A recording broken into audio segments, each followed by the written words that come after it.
नमस्कार दोस्तों, कैसे हैं आप। लिमिटलेस इंस्पायर्ड यूट्यूब चैनल पर आप सभी का स्वागत है।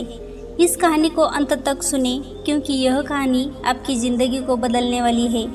एक गांव में किसान रहता था जिसका नाम मोहन था, जो हमेशा मस्त रहता था। उसके चेहरे पर कभी किसी बात की उदासी नहीं होती थी और न वह कभी चिंतित दिखता। एक बार गांव में भयंकर तूफान आया। गांव के लोगों की सारी फसलें खराब हो गई। गांव के सभी लोग बहुत चिंतित हो गए। सब अपनी फसलों को देखकर मायूस हो रहे थे। तभी सबने देखा कि वो किसान अभी बहुत खुश था। उसे कोई भी चिंता नहीं थी। गांव के लोगों ने मोहन से पूछा, क्या बात है मोहन, तेरी सारी फसलें खराब हो गई, तुझे अभी भी चिंता नहीं है? तू इतना खुश कैसे है? उसने कहा, इसमें उदास होने वाली क्या बात है? उसने कहा, चिंता छोड़ दो भाई, हमेशा मस्त रहना सीखो, हंसते रहना सीखो। गाँव वाले बोले, इसमें भला मस्त रहने जैसा क्या है? कैसे हम मस्त रह सकते हैं? हमारा तो नुकसान हो गया, फसलें खराब हो गई। अब हम क्या खाएंगे? अपनी जीविका कैसे चलाएंगे? और इसमें भला हम कैसे मस्त रहे? अब तू ही बता, क्या तुझे कभी किसी बात की चिंता नहीं होती? तू हमेशा खुश कैसे रहता है? उसने कहा, अरे भाई चिंता छोड़ो, मस्त रहना सीखो। उन्होंने कहा, ठीक है, लेकिन मस्त रहने के पीछे वजह भी तो होनी चाहिए। हमें तो चिंताएं हो जाती है। उसने कहा, हर चीज़ की चिंता, जिम्मेदारियों की चिंता। हम बच्चे थोड़ी है कि हमेशा खुश रहे। 15 साल के बाद उनको भी चिंताएं घेर लेती है। अब तो चिंता ही चिंता है। मेरे बच्चों को पढ़ाई की चिंता है, उनके करियर की चिंता है, उनके फ्यूचर की चिंता है। मुझे उन बच्चों का खाना पीना और बाकी सारी घरेलू चीज़ों की चिंता है। तो भला इंसान खुश कैसे रह सकता है? उसने कहा, खुश रहना एक कला है और मस्त रहना अपने आप में एक सोच है। गाँव वालों ने बोला, तो क्या तुम हमें ये कला सिखा सकते हो कि तुम हमेशा खुश और मस्त कैसे रह सकते हैं? उसने कहा, हाँ, मैं तुम्हें एक मज़ेदार कहानी सुनाता हूँ, ध्यान से सुनो। बचपन की बात है। मैं अपने पिता के साथ एक बार जंगल के रास्ते से शहर जा रहा था, क्योंकि हमें फसलों को बेचना था। उस समय मेरे पिताजी काफ़ी परेशान रहते थे। घर में बिल्कुल भी धन नहीं बचा था। अब तो फसलों को बेचना ही आखिरी हल था। जंगल से जाते जाते शाम हो गई और जंगल में काफ़ी अंधेरा हो गया। रास्ता तो दिख नहीं रहा था। उस दिन भी ऐसे ही आंधी आई थी। तभी हमारी बैलगाड़ी का पहिया जमीन में धंस गया और हम वहीं फंस गए। पापा ने पहिया निकालने की बहुत कोशिश करी, लेकिन वो निकला ही नहीं। अंत में थक गए, हार गए, हमें कोई रास्ता नहीं दिखाई दिया। अब हम भूख प्यास से परेशान होने लगे और हमें डर लगने लगा। मैंने पापा से कहा, पापा मुझे बहुत डर लग रहा है। पापा ने कहा, चिंता की कोई बात नहीं, मैं तेरे साथ हूँ। तू क्यों चिंता कर रहा है? लेकिन उनके कहने से मुझ पर कोई असर नहीं हुआ और मैं डरने लगा, क्योंकि जंगल से बहुत आवाज़ आ रही थी और वह जंगल बहुत ही वीरान था। पापा ने कहा, डरो नहीं। काफ़ी प्रयास के बाद हमने फैसला किया कि आज रात हम यही बिताएंगे। जैसे ही सुबह होती है, हम बैलगाड़ी को निकालने की कोशिश करेंगे, फिर देखते हैं क्या और कैसे करना है। लेकिन बात सुबह की नहीं थी। बात यह थी कि आखिर रात को खाएंगे क्या, क्योंकि हमारे पास जितना भी भोजन था हमने रास्ते में ख़त्म कर दिया था। हम दोनों बैठकर कुछ सोच ही रहे थे, तभी एक कुटिया दिखाई दी जिसमें प्रकाश की रोशनी आ रही थी।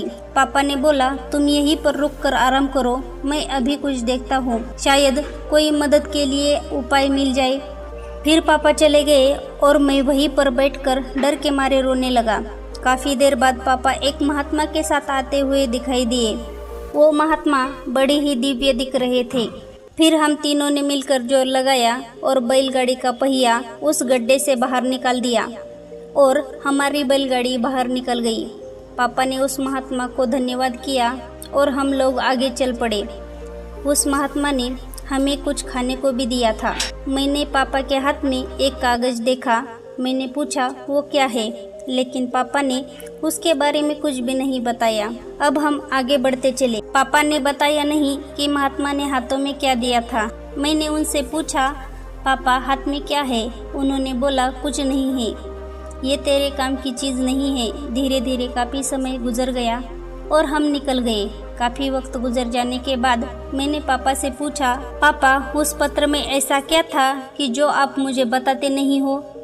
तब पिताजी ने कहा, जब मैं इस दुनिया में नहीं रहूँगा तो मेरे मरने के बाद तुम उस पर्ची को खोलना, लेकिन एक बात और याद रखना, उस पर लिखी बातों को तुम जीवन भर याद रखना और कभी भी भूलना मत। उसने कहा, ठीक है पापा। अब काफ़ी समय गुजर गया। गांव के लोगों ने मोहन से पूछा, वो सब तो ठीक है, लेकिन हमें चिंता क्यों ना हो? हमें तो चिंता होगी ना, हमारी फसलें खराब हो गई। मोहन ने कहा, क्या तुम फसलों को ठीक कर सकते हो? उन्होंने कहा, नहीं। मोहन ने पूछा, क्या तुम दिन को रात बना सकते हो? उन्होंने कहा, नहीं। उसने पूछा, क्या तुम हवाओं को रोक सकते हो? उन्होंने कहा, नहीं। उसने फिर पूछा, तुम बारिश करवा सकते हो? सबने कहा, नहीं भाई नहीं, हम कुछ नहीं करवा सकते, हम भगवान नहीं हैं। तो उसने कहा, जब तुम्हारे हाथ में कुछ है ही नहीं तो तुम भला चिंता करके क्या पाओगे? सारे किसान सोच में पड़ गए कि यार बात तो सही कह रहा है, इसमें भला ज़्यादा चिंता करके क्या होगा। तब मोहन ने कहा, जब हमारे हाथ में कुछ है ही नहीं तो फिर हम चिंता करके क्या करेंगे? इसलिए मस्त रहना सीखो और मस्त रहने की आदत डालो, तभी तुम्हारे जीवन में खुशी आएगी। तब सब किसान ने कहा, लेकिन उस पत्र में क्या लिखा था? क्या तुमने पिता के जाने के बाद उसे खोलकर नहीं देखा? उसने कहा, हाँ, पिता के मरने के बाद मैं बहुत अनाथ हो गया था, कुछ भी अच्छा नहीं चल रहा था, मुझे कोई रास्ता नहीं दिख रहा था कि अब मैं क्या करूं। उस समय मेरे पास कोई रोज़गार नहीं था और मुझे ये खेती काम इतने अच्छे से नहीं आता था। तभी मेरे दिमाग में आया कि उस पत्र को खोल कर देखो, उसमें ऐसा क्या लिखा है। फिर जब मैंने उस पत्र को खोला तो मेरी आंखें खुली की खुली रह गई। सबने पूछा, ऐसा क्या था उस पर्ची में, हमें भी बताओ। किसान ने कहा, उस पत्र में लिखा था, ये वक्त भी गुजर जाएगा। मुझे इसका मतलब समझ में नहीं आया और उसका मतलब जानने के लिए मैं उस महात्मा के पास गया तो महात्मा ने बताया, ये समय भी गुजर जाएगा। मैंने कहा, ये तो ठीक है, आप वही बता रहे हैं जो इस पर्ची पर लिखा है, लेकिन इसका मतलब क्या है? महात्मा ने फिर कहा, ये समय गुजर जाएगा। अब मुझे गुस्सा आया। मैंने फिर से पूछा, ये क्या मजाक है? मैं इसका मतलब पूछ रहा हूँ और आप इस पर लिखी बातों को बार बार मुझे सुना रहे हैं। तब महात्मा ने कहा, तुम अभी परेशान हो, उदास हो, तुम्हें नहीं पता कि यह वक्त है और वक्त गुजर जाता है। ये हालात ऐसे ही नहीं रहेंगे, कुछ समय बाद सब ठीक हो जाएगा, सब कुछ बदल जाएगा और ये परेशानियों के बादल झड़ जाएंगे। इसलिए इस बात को याद रखो, यह वक्त गुजर जाएगा। वक्त कभी नहीं रुकता, अच्छा हो या बुरा, जैसा भी हो वक्त गुजर जाता है। लेकिन तुमको चिंता करने की कोई आवश्यकता नहीं है। तुम बस खुद को देखो, अपने हाथ को देखो और बस मेहनत करते रहो। धीरे धीरे वक्त जैसा भी हो समय बदल जाता है। गौर से देखो, तुम्हारे हाथों में कुछ भी नहीं। तुम बेमतलब में फालतू की चिंताएं कर रहे हो, फालतू की मुश्किलों को बड़ा बना रहे हो जो किसी भी तरह से हल नहीं होने वाली। वक्त अपने आप गुजर जाता है, इसलिए जो तुम्हारे हाथ में है ही नहीं, भला उसकी चिंता करके क्या मिलने वाला है। इंसान को चाहिए कि वह सब्र रखे हर वक्त में, हर परिस्थिति में, क्योंकि जिसके पास सब्र नहीं वो कभी भी चैन से जीवन जी ही नहीं सकता। चैन से जीवन जीने के लिए इंसान के अंदर सब्र होना जरूरी है और सब्र तभी आता है जब इंसान इस बात को याद रखेगा कि वक्त गुजर जाएगा। तब सच में मेरी ज़िंदगी बदल गई और मैंने इस बात को जीवन भर के लिए याद करके रख लिया। अब जो कुछ भी होता है मैं चिंता नहीं करता, बस मेहनत करता रहता हूँ, कोशिश करता हूँ चीज़ों को ठीक कर सकूँ। लेकिन जो मेरे हाथ में है ही नहीं, मैं उसकी चिंता करके भला क्या करूँ।